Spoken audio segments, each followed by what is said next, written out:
അസ്സലാമു അലൈക്കും വറഹ്മത്തുള്ളാഹ്. ബിസ്മില്ലാഹ് വൽഹംദുലില്ലാഹ് വസ്സലാത്തു വസ്സലാമു അലാ റസൂലില്ലാഹ് വഅലാ ആലിഹി വസഹ്ബിഹി അജ്മഈൻ. റബ്ബനാ സിദ്നാ ഇൽമൻ നാഫിഅൻ വതഖബ്ബൽ മിന്നാ വർസുഖ്നൽ ഇഖ്ലാസ ഫീ കുല്ലി അഅമാലിനാ യാ റബ്ബൽ ആലമീൻ. സ്നേഹാദരണീയരായ ഖുർആൻ വിജ്ഞാന പരീക്ഷയിലെ പഠിതാക്കളെ, അവസാനമായി നാം സൂറത്തു സജദയുടെ 20-ാമത്തെ ആയത്തിൻ്റെ തഫ്സീറാണ് പറഞ്ഞ് അവസാനിപ്പിച്ചത്. ഇനി നമുക്കുള്ളത് 21-ാമത്തെ ആയത്തിൻ്റെ തഫ്സീറാണ്. അവസാന ആയാത്തുകളിൽ നമ്മൾ പറഞ്ഞിരുന്നു,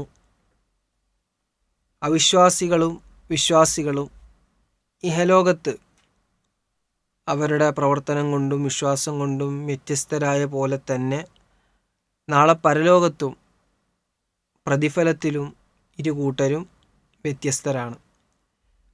സത്യവിശ്വാസികളെ സംബന്ധിച്ചിടത്തോളം ഏറെ ആനന്ദവും ഏറെ അനുഗ്രഹപൂർണവുമായ സ്വർഗം ലഭിക്കുമ്പോൾ അത്ര തന്നെ മോശത്തരവും കടുപ്പവും പ്രയാസവും ദുരിതങ്ങൾ നിറഞ്ഞതായ നരകമാണ് അവിശ്വാസികൾക്ക് ലഭിക്കുക. ശേഷം അല്ലാഹു സുബ്ഹാനഹു വ തആല പറയുകയാണ് 21-ാമത്തെ ആയത്ത്, അഊദു ബില്ലാഹി മിനശ് ശൈത്വാനിർ റജീം ബിസ്മില്ലാഹിർ റഹ്മാനിർ റഹീം വലനുദീഖന്നഹും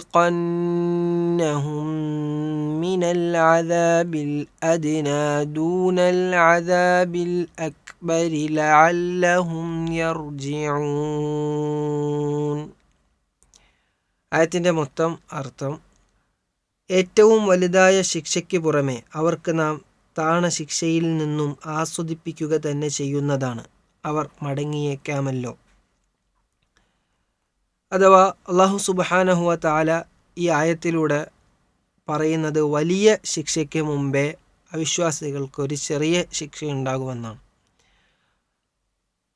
ആയത്തിൻ്റെ ഒറ്റവാക്കർത്ഥം വലനുദീഖന്നഹും, അവർക്ക് നാം ആസ്വദിപ്പിക്കുക തന്നെ ചെയ്യും, മിനൽ അദാബ് ശിക്ഷയിൽ നിന്ന്, അൽ അദിന താഴ്ന്നതായ അല്ലെങ്കിൽ അടുത്തതായ, ദൂനൽ അദാബിൽ അക്ബരി വലിയ ശിക്ഷയ്ക്ക് പുറമെ, ലഅല്ലഹും യർജിഊൻ അവർ മടങ്ങിയേക്കാമല്ലോ എന്ന്. ഇത് ഉമാനി മൗലവി റഹിമഹുല്ലാഹി ഈ ആയത്ത് വിശദീകരിക്കുന്നത്, അവിശ്വാസികളെ സംബന്ധിച്ചിടത്തോളം അവർക്ക് ഇഹലോകത്ത് വെച്ച് തന്നെ ചില പരീക്ഷണങ്ങളും ചില പ്രയാസങ്ങളും ദുരിതങ്ങളും ഒക്കെ ഉണ്ടാകുമെന്നാണ്. രോഗവും ക്ഷാമവും യുദ്ധവും പോലുള്ള മനക്ലേശങ്ങളും കഷ്ടപ്പാടുകളും ഒക്കെ അവർക്കുണ്ടാകും. അപ്പോൾ അതിൽ നിന്നൊക്കെ ഒരു വേള ചിന്തിച്ച് മടങ്ങിയേക്കാമല്ലോ എന്ന നിലയ്ക്കാണ് അല്ലാഹു സുബ്ഹാനഹു വ തആല ആ രൂപത്തിൽ ചെറിയ പരീക്ഷണങ്ങൾ അവർക്ക് കൊടുക്കുന്നത് എന്നാണ്. ഈ ഖുർആൻ അവതരിച്ച വേളയിൽ അവിടെ പ്രത്യക്ഷ ശത്രുക്കളായിരുന്ന ഖുറൈശികൾ, അവർക്കത് അവരെ സംബന്ധിച്ചിടത്തോളം ഒരുപാട് യുദ്ധങ്ങൾ നേരിടേണ്ടി വന്നിട്ടുണ്ട്. അതിന് പുറമെ 7 വർഷത്തോളം അവർക്ക് ക്ഷാമം പിടിപെട്ടു എന്നാണ്. അപ്പോൾ ആ രൂപത്തിലൊക്കെ ഒരു പരീക്ഷണം നൽകുന്നത് അവരെ സംബന്ധിച്ചിടത്തോളം ഒരു വേള ചിന്തിച്ച് മടങ്ങാൻ വേണ്ടിയിട്ടെന്നാണ് ആണ്.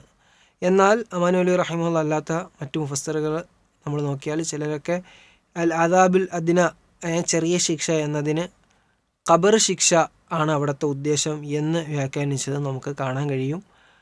അപ്പോൾ ഖബർ ശിക്ഷ എന്ന വ്യാഖ്യാന പ്രകാരം അവസാനം ലഅല്ലഹും യർജിഊൻ അവർ മടങ്ങിയേക്കാമല്ലോ എന്നതിൻ്റെ അർത്ഥം അല്ലെങ്കിൽ ഉദ്ദേശം,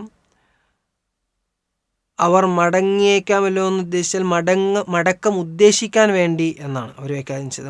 അവർ മടങ്ങാൻ വേണ്ടി എന്ന് വെച്ചാൽ മടക്കം ഉദ്ദേശിക്കാൻ വേണ്ടി എന്നാണ്. ഖബറിൽ വെച്ച് അവർക്ക് ചെറിയ ശിക്ഷ, ഖബറിൽ ചെറിയ ശിക്ഷ അനുഭവിക്കുമ്പോൾ അതിൽ തന്നെ അവർക്ക് സഹിക്കാൻ വയ്യാതെ അവർ ഒന്ന് ദുനിയാവിലേക്ക് മടക്കപ്പെട്ടിരുന്നുവെങ്കിൽ എന്ന് ആഗ്രഹിച്ചു പോകുമായിരുന്നു. പക്ഷെ മടക്കം ഒരിക്കലും ഉണ്ടാവില്ലല്ലോ.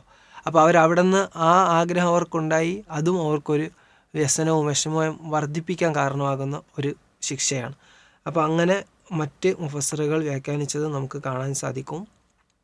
ശേഷം 22-ാമത്തെ ആയത്തിൽ അല്ലാഹു സുബ്ഹാനഹു വ തആല പറയുകയാണ്, വമൻ അസ്ലമു മിമ്മൻ ദുക്കിറ ബിആയാതി റബ്ബിഹി സുമ്മ അഅറദ അൻഹാ ഇന്നാ മിനൽ മുജ്രിമീന മുൻതഖിമൂൻ.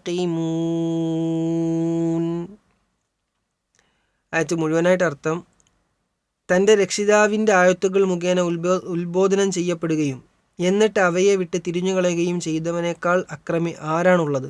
നിശ്ചയമായും കുറ്റവാളികളോട് നാം ശിക്ഷാ നടപടി എടുക്കുന്നവരാകുന്നു എന്ന്.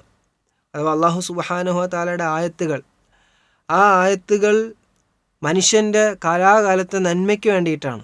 ഉത്ബോധനം മനുഷ്യന്മാരുടെ നന്മയ്ക്ക് വേണ്ടിയിട്ടാണ്. അപ്പോൾ അങ്ങനെ ആയത്തുകൾ ഓതിക്കേൽപ്പിക്കപ്പെടുമ്പോൾ അതിൽ നിന്ന് തിരിഞ്ഞു കളഞ്ഞവർ അവരാണ് ഏറ്റവും വലിയ അക്രമി എന്നാണ്. അവരോട് അള്ളാഹു സുബ്ഹാനഹു വ തആല ശിക്ഷാ നടപടി എടുക്കും എന്നാണ്. വാക്കർത്ഥം നോക്കുകയാണെങ്കിൽ മൻ ആരാണ്? അദ്ലമു ഏറ്റവും വലിയ അക്രമി, മിമ്മൻ യാതൊരുവനേക്കാൾ, ദുക്കിറ അവന് ഉപദേശം ചെയ്യപ്പെട്ടു, ബി ആയാത്തി റബ്ബിഹി തൻ്റെ റബ്ബിൻ്റെ ആയത്തുകൾ മുഖേന, സുമ്മ പിന്നെ ആറബ അവൻ തിരിഞ്ഞു കളഞ്ഞു, അൻഹ അതിൽ നിന്ന്. ഇന്ന നിശ്ചയമായും നാം മിനൽ മുജ്രിമീന കുറ്റവാളികളോട് മുൻതഖിമൂൻ ശിക്ഷാ നടപടി എടുക്കുന്നവരാണ് എന്നാണ്. അപ്പോൾ അള്ളാഹു സുബ്ഹാനഹു വ തആലയുടെ ആയത്തുകൾ കേൾക്കുമ്പോൾ അതിനെ അവഗണന മനോഭാവത്തോടു കൂടി അതിൽ നിന്ന് തിരിഞ്ഞു കളയുക എന്നുള്ളത് അവനാണ് ഏറ്റവും വലിയ അക്രമി എന്നാണ്. അതിനേക്കാൾ ഏറ്റവും വലിയ അക്രമി ഉണ്ടെന്ന് പറഞ്ഞാൽ അതിനേക്കാൾ വലിയ അക്രമിയില്ല. അവനാണ് ഏറ്റവും വലിയ അക്രമി എന്ന ഉദ്ദേശത്തിലാണ്. മുഅ്മിനീങ്ങളുടെ സ്വഭാവം ഇതിന് നേരെ വിപരീതമാണ്. നമ്മൾ മുമ്പ് വിശദീകരിച്ചതാണ്. മുഅ്മിനീങ്ങളെ സംബന്ധിച്ചിടത്തോളം മുഅ്മിനീങ്ങൾ അല്ലാഹു സുബ്ഹാനഹു വ തആലയുടെ ആയത്ത് കേട്ടാൽ അവർ സശ്രദ്ധം അത് കേൾക്കുകയും അത് വിനയാനിതരായി അത് ഗ്രഹിച്ച് അത് വാക്കാലും പ്രവർത്തിയാലും അവരുടെ ജീവിതത്തിൽ കൊണ്ടുവരാൻ വേണ്ടി അവർ പരിശ്രമിക്കുകയും ചെയ്യും. 15-ാമത്തെ ആയത്തിൽ നമ്മൾ പറഞ്ഞു, ഇന്നമായും മിനു ബി ആയാത്തിനല്ലദീന ഇദാ ദുക്കിറു ബിഹ ഖറു സുജ്ജദ എന്ന് നമ്മൾ അവിടെ വിശദീകരിച്ചതാണ്. അത് സത്യവിശ്വാസികളുടെ ഗുണമാണ്, വിശേഷണമാണ്. ഇവിടെ അവിശ്വാസികൾ അതിന് നേരെ വിപരീതമായതാണെന്നാണ് ഈ ആയത്തിൽ നിന്ന് നാം മനസ്സിലാക്കേണ്ടത്. ശേഷം 23-ാമത്തെ ആയത്തിൽ അല്ലാഹു സുബ്ഹാനഹു വ തആല പറയുകയാണ്, وَلَقَدْ آتَيْنَا مُوسَى الْكِتَابَ فَلَا تَكُنْ فِي مِرْيَةٍ مِّن لِقَائِهِ وَجَعَلْنَاهُ هُدًى لِبَنِي إِسْرَائِيلَ.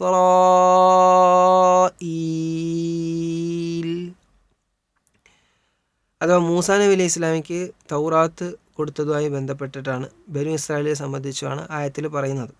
ആയത്തിൻ്റെ മൊത്തം അർത്ഥം, മൂസാക്ക് നാം വേദഗ്രന്ഥം നൽകുകയുണ്ടായിട്ടുണ്ട്, എന്നാൽ അതിൻ്റെ കാഴ്ചയെക്കുറിച്ച് നീ യാതൊരു ആശങ്കയിലും ആകേണ്ടതില്ല.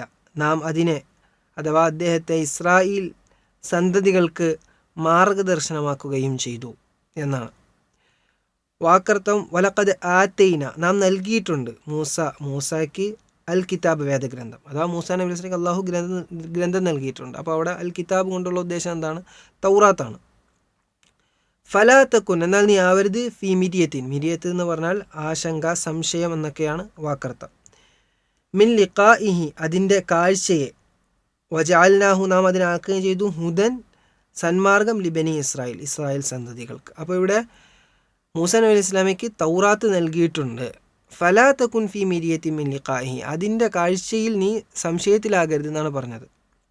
ഇവിടെ പിന്നെ അറബ് മുശ്രിക്കുകളെ സംബന്ധിച്ചിടത്തോളം അവർ ജൂതന്മാർ വഴി മൂസാ നബി അലൈഹി സ്വലാമയും അതുപോലെ തന്നെ തൗറാത്തും ഒക്കെ അവർക്ക് കേട്ട് പരിചയമുണ്ട്. അവർക്ക് അങ്ങനെ ആ ഒരു ബന്ധം അതുണ്ട്, അതിന് ആവശ്യമായിട്ട് ബന്ധപ്പെട്ട്. അല്ലാഹു സുബ്ഹാനഹു വ തആല ഇവിടെ മൂസാ നബി അലൈഹി സ്വലാമയുടെയും ബനു ഇസ്രായേലിൻ്റെയും സംഭവം വിവരിക്കുന്നത്. അപ്പോൾ ഇവിടെ നബി സ്വല്ലല്ലാഹു അലൈഹി വസല്ലമയോട് പറയുകയാണ്, മൂസാ നബി ഗ്രന്ഥം നൽകിയിട്ടുണ്ട്. ഫലാ തകുൻ ഫി മിരിയത്തി മിൻ ലിഖാഇഹി അതിൻ്റെ കാഴ്ചയിൽ നീ സംശയത്തിലാവരുതെന്ന് പറഞ്ഞാൽ, മിൻ ലിഖാഇഹി ആ ഹി എന്ന ദമീർ മടങ്ങുന്നത് അമാനി മൗലവി റഹിമഹുല്ലാഹ് വിശദീകരിക്കുന്നുണ്ട്. അത് മൂസാ നബി അലൈഹി ഇസ്ലാമിലേക്കാണ് ദമീർ മടങ്ങുന്നത് എന്ന് വ്യാഖ്യാനിച്ചവരുണ്ട്. അല്ല കിതാബിലേക്കാണ്, മൂസൽ കിതാബ എന്ന് പറഞ്ഞല്ലോ, ആ കിതാബിലേക്കാണ് ദമീർ മടങ്ങുന്നത് എന്ന് പറഞ്ഞവരും ഉണ്ട്. രണ്ട് രൂപത്തിലാണെങ്കിലും അതിൻ്റെ വ്യാഖ്യാനവും അമാനി റഹിമഹുല്ലാഹ് ഇവിടെ കൊടുക്കുന്നുണ്ട്. മൂസാ നബി അലൈഹി ഇസ്ലാമിലേക്കാണെങ്കിൽ മൂസാ നബി അലൈഹി ഇസ്ലാമയ്ക്ക് ഈ ഗ്രന്ഥം നൽകിയിട്ടുണ്ട്. ആ ഗ്രന്ഥം നൽകിയത് മുഖേന മൂസാ നബി അലൈഹി ഇസ്ലാം കുറേ പ്രയാസങ്ങളും ദുരിതങ്ങളും മർദ്ദനങ്ങളും ഒക്കെ അനുഭവിക്കേണ്ടി വന്നിട്ടുണ്ട്.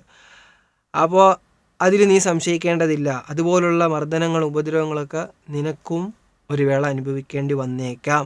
അപ്പോൾ മൂസാ നബി അലൈഹി ഇസ്ലാം ആ കണ്ടതായ ആ അനുഭവങ്ങൾ, പ്രയാസങ്ങളുടെ വിഷയത്തിൽ നീ സംശയിക്കേണ്ടതില്ല എന്ന ഒരു വ്യാഖ്യാനമാണ്.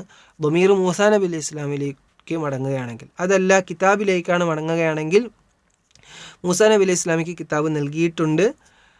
അപ്പോൾ താങ്കൾക്കും അതുപോലുള്ള ഒരു കിതാബ് നൽകും. പരിപൂർണതയുള്ള നിയമസംഹിതയെ ഖിയാമത്ത് നാളെ നിലനിൽക്കുന്ന ഒരു കിതാബ് പൂർണ്ണമായി താങ്കൾക്കും ഇറക്കിത്തരും എന്ന രൂപത്തിലാവും കിതാബിലേക്കാണ് ദമീർ മടങ്ങുകയാണെങ്കിലുള്ള വ്യാഖ്യാനം. പിന്നെ അതല്ലാതെ മറ്റു മുഫസ്സിറുകൾ പിന്നെ മൂസാ നബി അലൈഹി ഇസ്ലാമിയെ നാളെ പരലോകത്ത് ഖിയാമത്ത് നാളിൽ താങ്കൾ കണ്ടുമുട്ടും, ആ വിഷയത്തിൽ താങ്കൾ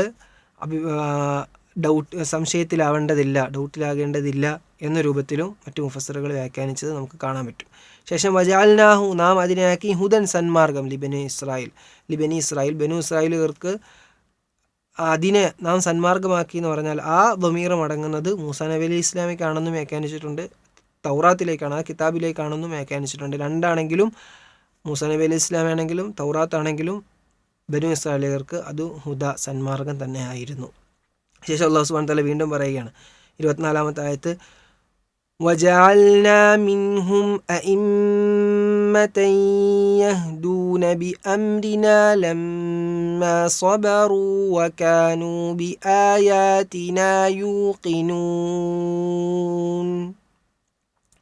ആയത്തിൻ്റെ മുഴുവനായ അർത്ഥം പറയുമ്പോൾ, അവർ ക്ഷമ കൈക്കൊണ്ടപ്പോൾ നമ്മുടെ കൽപ്പന അനുസരിച്ച് മാർഗദർശനം നൽകുന്ന ചില നേതാക്കളെ നാം അവരിൽ നിന്ന് ഉണ്ടാക്കുകയും ചെയ്തു. അവർ നമ്മുടെ ആയത്തുകളിൽ ദൃഢമായി വിശ്വസിക്കുകയും ചെയ്തിരുന്നു.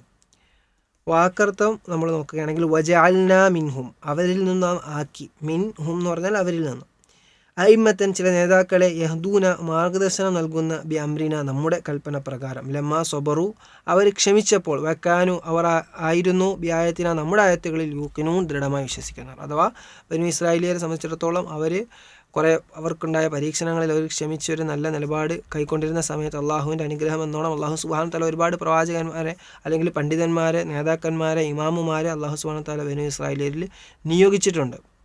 അവർ നേരാവണ്ണം അവരെ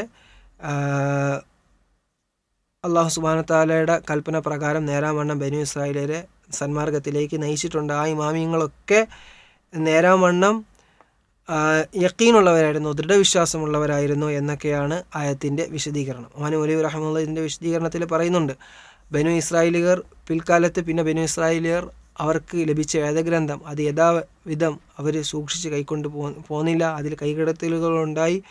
അങ്ങനെ കാലക്രമേണ അതുപോലുള്ള ഒരു വേദഗ്രന്ഥം മനുഷ്യർക്ക് ആവശ്യമായി വന്നു.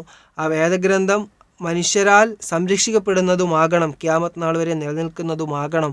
ആ രൂപത്തിൽ ഖുർആനെ ഞാൻ താങ്കൾക്ക് ഇറങ്ങിത്തരും, ഖുർആനെ നാം ഖിയാമത്ത് നാൾ വരെ സംരക്ഷിക്കുകയും ചെയ്യും എന്ന രൂപത്തിലും ഒമാനി മൗലവി റഹിമഹുല്ലാഹ് വിശദീകരണം നൽകുന്നുണ്ട്. 25-ാമത്തെ ആയത്ത്, ഇന്ന റബ്ബക ഹുവ യഫ്സിലു ബൈനഹും യൗമൽ ഖിയാമത്തി ഫീമാ കാനൂ ഫീഹി യഖ്തലിഫൂൻ. അഥവാ നിശ്ചയമായും അവർ ഭിന്നിച്ചുകൊണ്ടിരിക്കുന്ന കാര്യത്തിൽ നിന്റെ റബ്ബ് തന്നെ അവർക്കിടയിൽ ഖിയാമത്ത് നാളിൽ തീരുമാനം ചെയ്യുന്നതാണ് എന്നതാണ് ആയത്തിൻ്റെ മുഴുവനായിട്ടുള്ള അർത്ഥം. വാക്കർത്ഥം നോക്കുകയാണെങ്കിൽ ഇന്ന നിശ്ചയമായും റബ്ബക നിന്റെ റബ്ബ് ഹുവ അവൻ യഫ്സിലു തീരുമാനം ചെയ്യും, തീർപ്പ് കൽപ്പിക്കും, ബൈനഹും അവർക്കിടയിൽ, യൗമുൽ ഖിയാമ ഖിയാമത്ത് നാളിൽ, ഫീമാ കാനു ഫീഹി യഖ്തലിഫൂൻ, ഇഖ്തലഫ യഖ്തലിഫു എന്ന് പറഞ്ഞാൽ ഭിന്നിക്കുക, ഫീഹി അതിൽ. അപ്പോൾ അവർ ഭിന്നിച്ച ഒരു വിഷയത്തിൽ യാതൊന്നിലാണോ അവർ ഭിന്നിച്ചത് ആ വിഷയത്തിൽ അള്ളാഹു സുബ്ഹാനഹു വ തആല തീർപ്പ് കൽപ്പിക്കുന്നു. അഥവാ റസൂലുള്ളാഹി സ്വല്ലല്ലാഹു അലൈഹി വസല്ലം നബിയാണോ, നബിയല്ലേ, ഖിയാമത്ത് നാൾ സംഭവിക്കില്ലേ പോലുള്ള കാര്യങ്ങളിലൊക്കെ അവർക്ക് അഭിപ്രായ വ്യത്യാസം ഉണ്ടായിരുന്നല്ലോ, ഒരു തർക്കത്തിലായിരുന്നല്ലോ. അതിനൊക്കെ തീർപ്പ് കൽപ്പിക്കും ഖിയാമത്ത് നാളാവുമ്പോൾ, ഇതിലൊക്കെ ഒരു തീരുമാനമാകും എന്ന നിലക്കാണ് അള്ളാഹു സുബ്ഹാനഹു വ തആല ആയത്തിലൂടെ പറയുന്നത്. റഹ്മാനായ റബ്ബ് ഇഷ്ടപ്പെടും പ്രകാരം ഖുർആൻ പഠിക്കാനും ജീവിതത്തിൽ പകർത്താനുള്ള തൗഫീഖ് അള്ളാഹു നമുക്ക് ഓരോരുത്തർക്കുമേകി അനുഗ്രഹിക്കുമാറാകട്ടെ. അസ്സലാമു അലൈക്കും വറഹ്മത്തുള്ളാഹി വബറകാതുഹു.